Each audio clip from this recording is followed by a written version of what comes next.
Every year I tell myself I'm going to make one of these end of the year roundup videos, and I never follow through on that. So finally, welcome back to Secret Weapons. My name is Mark Johnston, and let's take a look at my favorite gear of the year 2024. But as we get into it, I want to lay out a couple of ground rules, and that is that there are very few ground rules for this video. This is not exclusively guitar gear. I don't have to have covered it on the channel in any capacity, and honestly, it doesn't even have to have come out this year. I just have to have gotten it this year. This is also not going to be a comprehensive list of like a top 5 or a top 10. This is going to be the stuff that was the most important to me this year. And that can be gear I used the most, gear I was the most impressed with, or things that had a profound impact on my life as a musician, content creator, or studio junkie. But I'm also aware of what this channel is, and so let's start by taking a look at some of my favorite pedals of 2024. And so to that end, let's start off at the most obvious kind of favorite piece of gear in the guitar pedal world for me of this year, which is going to be the Strymon Big Sky MX. And this is a great place to start because we demoed this pedal on the channel this year. It is something I use constantly since it came out, and it is legitimately one of my favorite pieces of gear of the year. I think it is one of the best sounding pedal reverbs ever made, but it also represents a really great piece of gear in my studio specifically, because if we know one thing about the trajectory of this channel over the last year, it's an increased focus on the studio side of writing and recording guitars. I've put a lot of emphasis, I have put a lot of gas on the studio side, the writing and producing and mixing side of what I do here. But despite that, I still find myself recoiling at digging too deep into really intricate and dedicated delay and reverb and creative wet effects in plugin form. I don't like mouse and keyboarding my way through dialing in reverb sounds, and something like the Strymon Big Sky MX gives me access to studio quality reverbs with a studio quality interface. The inputs and outputs on this thing can be set up for line level as a great reamping tool. I clearly gushed a lot about this reverb in my original video, and this is something that has not ended up on a shelf or a box for me since then. It is on the majority of board builds I do. I use the MX basically every single week, and it is definitely one of the best pieces of gear I got this year. A piece of gear I got this year that I didn't cover on the channel in any official capacity was the Billy Strings signature womb tone from Chase Bliss.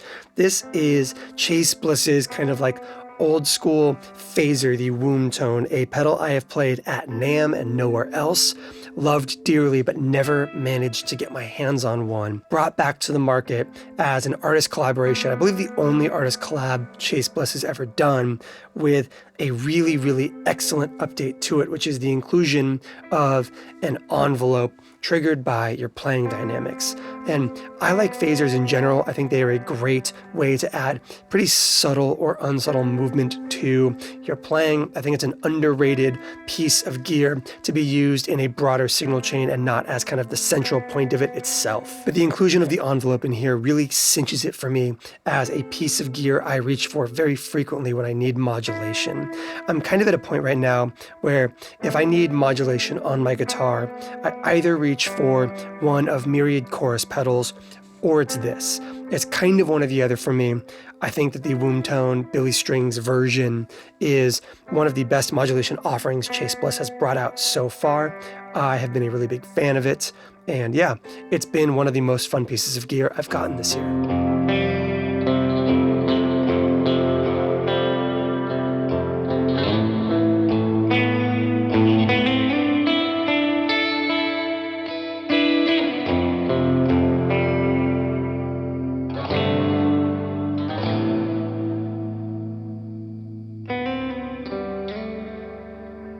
It's impossible to watch my channel for any amount of time and not realize that I am a massive compressor junkie, whether it is analog rack gear, pedals, or VST plugins in my DAW. I have strong opinions about compressors. I love compressors. I use them on basically everything I do, whether it's guitar, bass, virtual drums, analog drums, vocals, this microphone you're hearing me talk into right now, the mix bus on every track, every video, every piece of audio you've ever heard from me has some amount of compression on it. And one of my favorite compressors of this year is the Origin Effects Cali 76 FET. The original Cali 76 compressor from Origin was the kind of compressor that when it was working right for me, I was absolutely in love with, but the flavor constantly kind of fell in and out of favor with my writing and kind of tone chasing habits. I have not found that to be the case with the Cali 76 FET, the updated version that no longer requires 18 volts for better headroom, that now has the LED reduction across the entire face of the pedal.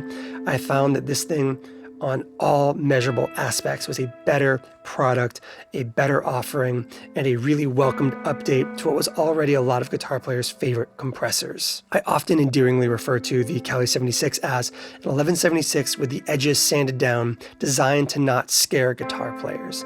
And I say that with love because the original kind of real 1176s in a rack in a studio can be used in specific ways to create distortion, to create overdrive, to create all these hairy non-compressor styles of sound that most guitar players are not looking for when they buy a compressor pedal for their pedal board. For a nice, easy, approachable version of 1176 style compression, I think that the Origin Effects one is best in show.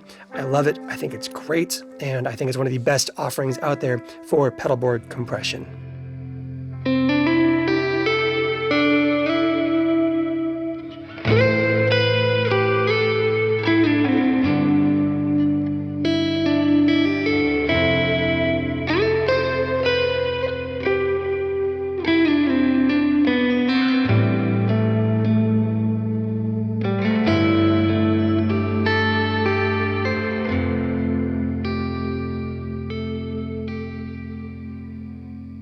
Something I have tragically had no time to highlight on this channel yet, but I am a massive fan of, is the Lauren Audio Mustang Overdrive. Lauren Audio is a small builder with an impressive pedigree of pro audio rack gear.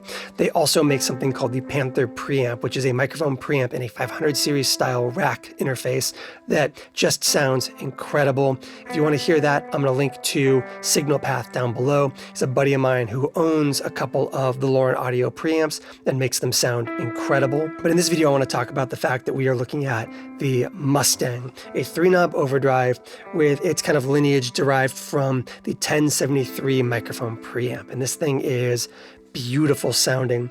It's got great clipping. It is wide and open and articulate. And I just think it is a really strong showing from a brand that if you don't know about already, you need to be paying attention to.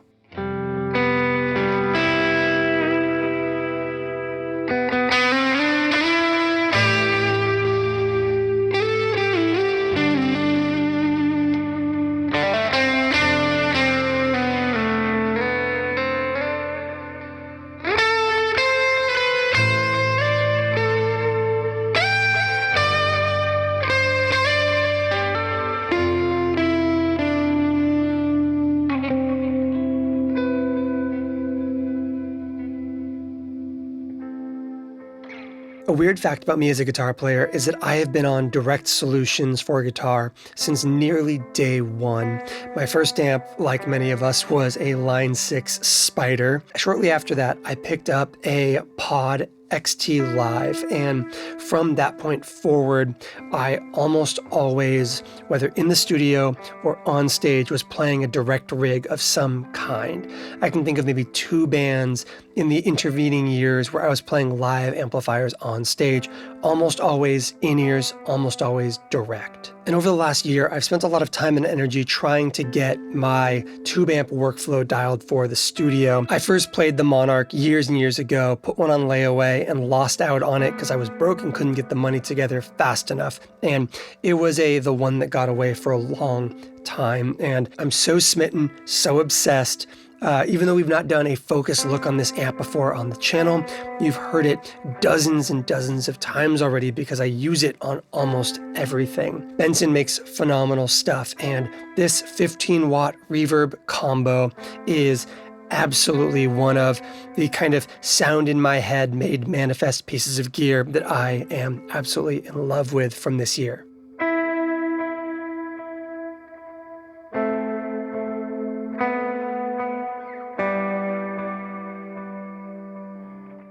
It should come as no great surprise to anybody who's been watching the genres I tend to write in on this channel over the last couple of years that most of my musical roots are based in rock and metal subgenres, especially post-hardcore, metalcore, punk, that kind of thing. And I tend to really like to write those kinds of genre touch points with the gear that I typically use for everything else.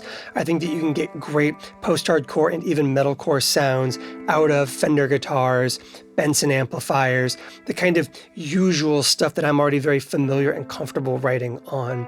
But sometimes you want the tools as prescribed by the bands and artists that you are emulating. And to that end, one of the coolest things I got this year is this incredibly unique guitar from my stable. This is the BoBrel Signature Woodsman by Balaguer Guitars. It threads the line really wonderfully for me in terms of being familiar in its kind of shape and playability. The neck is not overly shreddy. It feels very familiar to me relative to a lot of the Fender neck profiles I typically play. I love the fact that it's a Telecaster body. At some point I'm gonna make a video talking about the fact that the Telecaster is the best guitar ever made, but it also brings to the table some stuff that I don't have in any other guitar. For example, this is a D standard baritone guitar, something not present on anything else in my stable. It also has an Evertune bridge, which is unique for my collection as well.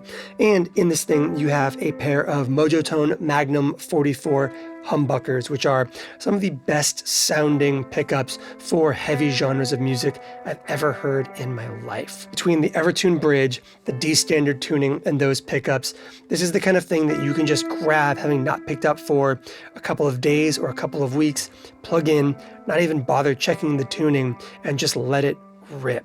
This thing sounds at home into my normal stuff, but it also sounds absolutely perfect into something like the Neural DSP Pliny plugin. We're doing a late stage edition to this video because I realized that I forgot one of the most important pedals in contention for Best of the Year 2024. This pedal was released 3 years ago and I did a video on it back then, but I also got a new one this year and did another video on it this year. And so because there are no rules and this is my channel, I am including the Benson Geranium Boost in my pedal of the year. This has been one of my favorite pedals since it came out. The year that this came out, I wasn't doing end of the year roundups, and so I'm including it in this one. Honestly, I'll probably include it in next year's. This is one of my two favorite pedals ever made. I really do earnestly believe that the Benson Geranium Boost is one of the most impressive things I've seen in the last 5 years of pedal making, and I use it constantly both as a studio tool and as a pedal itself. It sounds great on drums, it sounds great on vocals, it even sounds great on baritones.